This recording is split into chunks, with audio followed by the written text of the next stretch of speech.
So you have a big problem. Your Camaro won't run no more. You're stuck. Ah, yes. So what can be done? Confused Chuck say, use hammer.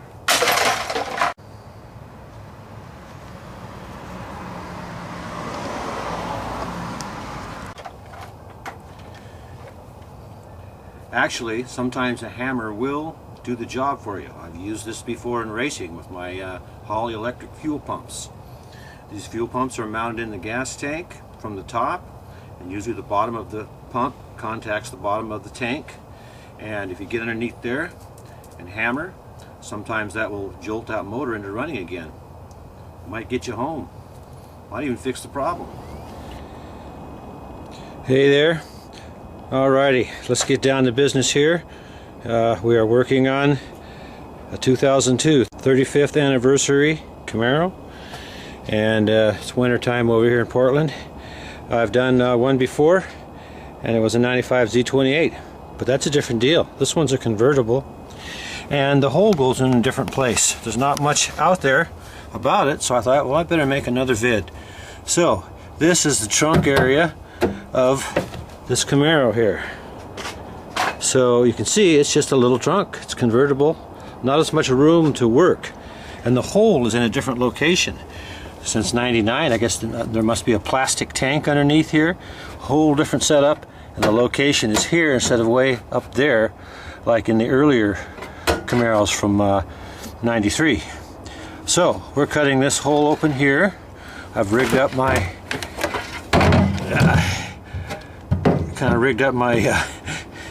grinder with a impromptu cutoff wheel. I'll show you how I did that later. Who knows, somebody else might want to do this. But so we're going to get this hole cut through here, and then we're going to take a look at it inside.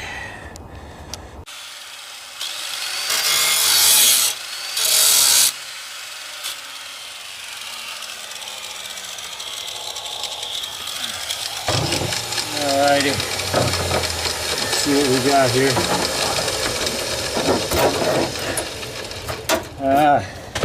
There it is. We got a light so we can shine on this. Yeah, right here. That's what we have right here. Let's take a look at it.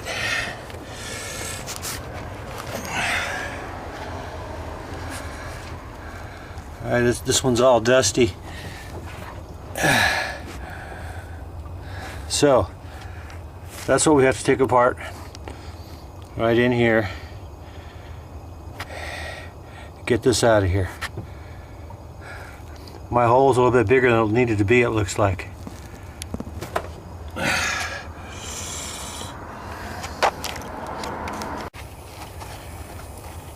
Alrighty, then here we go again. Turns out the hardest part so far was getting this fuel line off right here, off the end. The two little plastic clip there. You just pull those, squeeze those in, and then you push the hose back off, supposedly. But this one was stuck on there. So I've got all three of these off. I've got these two wiring connectors off right here. I took this little blue thing. One of them had that stuck in there. You just pry it out with a screwdriver so you can unsnap it. And so there it is. It's free. And the next thing to do will be to get in here. Now these units cost anywhere from $175 to $450 on the internet, and like for the Delco one. But I've got another one out of a different car, and I'm going to try to see what I might be able to do to save some money. Okay, so the trick is to get these past these lumps here. I guess it's not easy. So we're going to work on this a little bit. Okay, let's wrestle with this a little bit. We got it right here. I took the ring. I finally got it off. What I did was I pound on it. These corner edges right here. So I'm going to get this out of the way. Kind of close quarters right in here. Now I got a little room. Oh boy, there's a lot of gas. A lot of gas in this tank.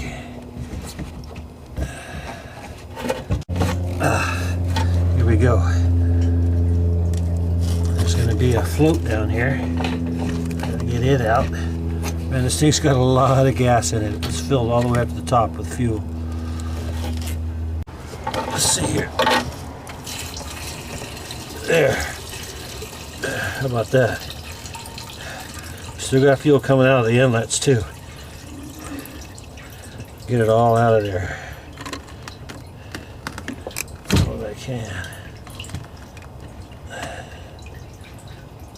There we go.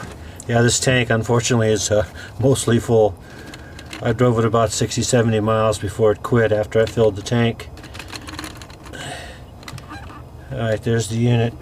I do see stuff down on the bottom of that tank. There is some stuff down in there. It's got stuff in it. Alright. Okay, now, it has long since gotten dark outside. So I'm all scrunched up on the garage floor here. And here's the unit that came out. So there is the cinder for the fuel tank level, which did not work. Now if we look at this, we see this here. Now if you, that is the sound of the little contacts touching, which would enable this thing to work. But I'm pulling up on this in order to make it happen. What happens is, see, there's this all this play in it. When it's just sitting there normally, those contacts are not touching. That's the way it is when it's up and down. This other one here came out of another car, like a Chevelle, some kind of some of the other Chevys, and this one here, if I can feel it, you can hear it. You can hear it rubbing across the contacts. Plus, I checked this with an ohm meter before. This is for another car, but I had it left over, so I thought, well, let's take a look. That's a different kind of gasket than I have on the other one. So the main difference here is they're clocked differently. This one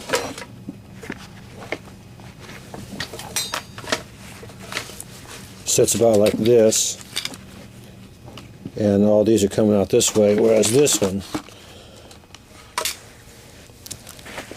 has the fittings going off that way. So maybe I could turn the thing in the car, except for the fuel line fittings. See this? We already took these apart. That's what it looks like. And here we can see that we have these fittings that are ridged and these lines that have been pressed on right here. So that's different. And now I've already started taking this one apart, and I've already taken this off, and there's the fuel pump right down in there, and I could probably get it out, except for these plastic lines here. They're pressed on too. Turn this over and look at this. It's pressed on right there. Right there. So how do I get that off? So I have a few things to take a look at here and make some decisions on how I want to figure out a way to make everything work for me without having to go buy anything. Alrighty then, I'm continuing on here. I'm taking these things apart. The factory does not make these things serviceable. As much as I like cars and all, but this has been our mechanics' #1 complaint forever, is how they design shit. But I'm trying to get these things apart. I've already taken this out. This is the one that was in the car. I've unplugged it. Just look at these little plugs real close and use some screwdrivers and you get all these little connectors apart. So I've taken the whole sending unit out. Now I have this, and Now over here, see, they have, this is the pump inside here. And there's a lip. It won't come out this way, so it has to come out this way. And there's too much stuff in the way. So,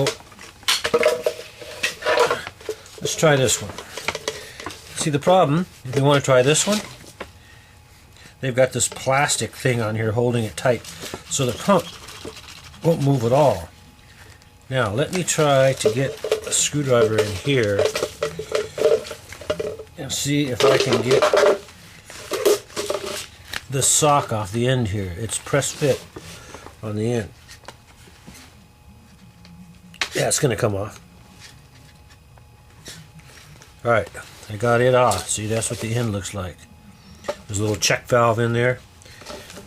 Alright, now I'm going to see if I can get this rubber thing off of here. Wow, it's like it's all one piece down inside there.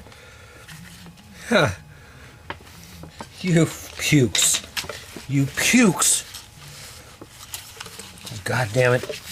They want to sell us a lot of shit for a lot of money. That is exactly what all of this is about. Exactly. And they do it because they can. Because we let them get away with doing this sort of shit. Because they could put this together so we could work on it.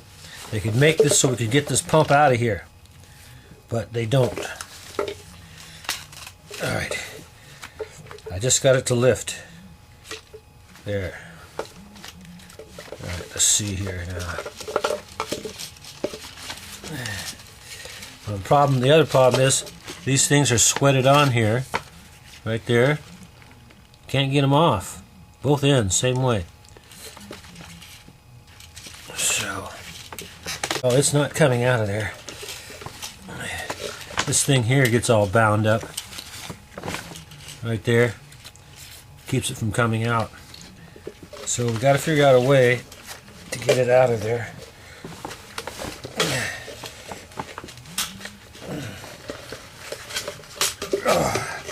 Well, that's pretty close.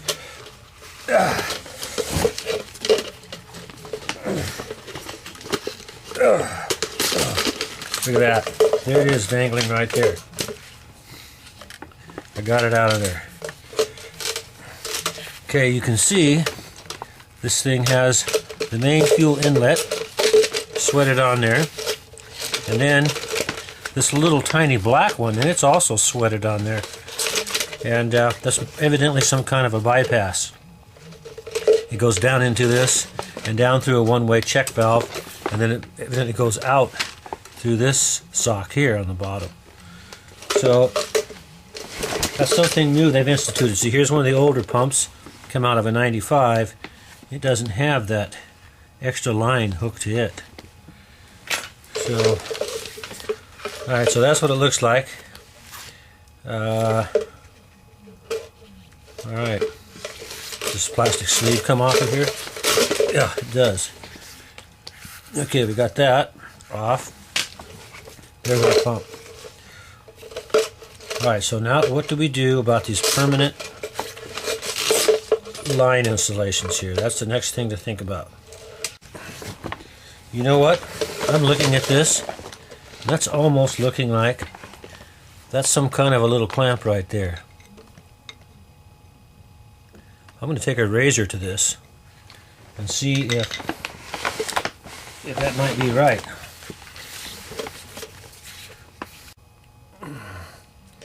Some people wonder, why go through all this trouble? Just buy the new part, which could be done, except for this is Christmas. I've spent Christmas Eve and Christmas being broke down and being towed back and everything else, and I'd like to have it going again before the beginning of the year. There's no way I can get. What I would do is I'd send off for a Walbro 255 and put that pump in here. I think it's only about 70 bucks. I don't know, not much. I think my theory is full of holes here.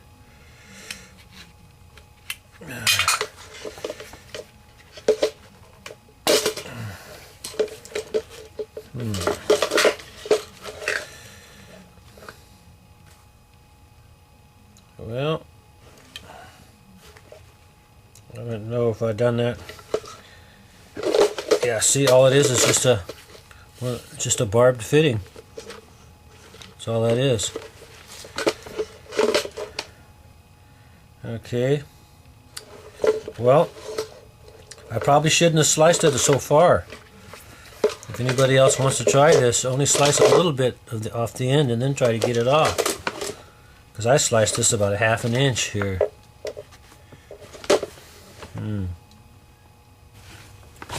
Alright, I'm going all caveman on this thing now. I'm trying to get this rubber off. This rubber's old and cracked up and shit.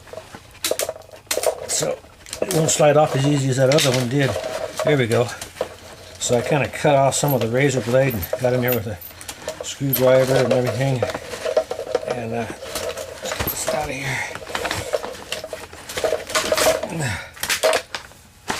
Anyway, so that's all cut up and I don't need it. So now, at least now I can pull it out the backside, see? There it is. Except I got that little one here still hooked. I'm still trying to figure out how to deal with this little one here.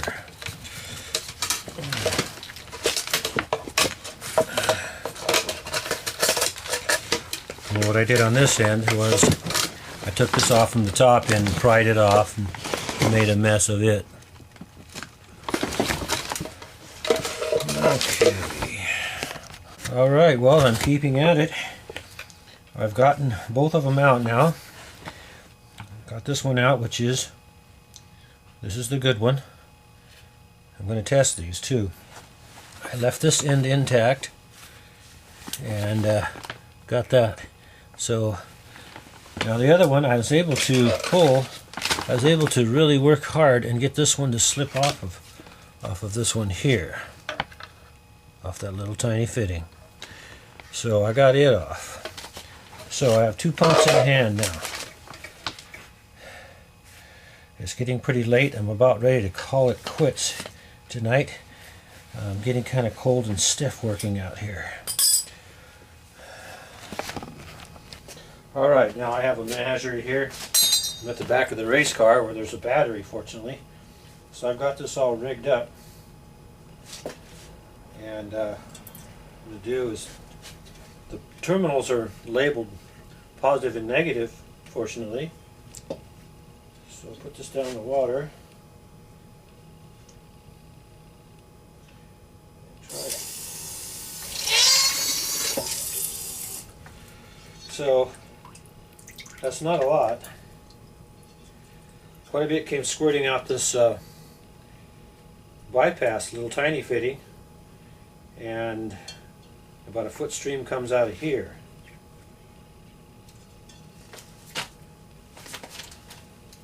Let's try the bad one. Oh, one other thing. Beat it on something.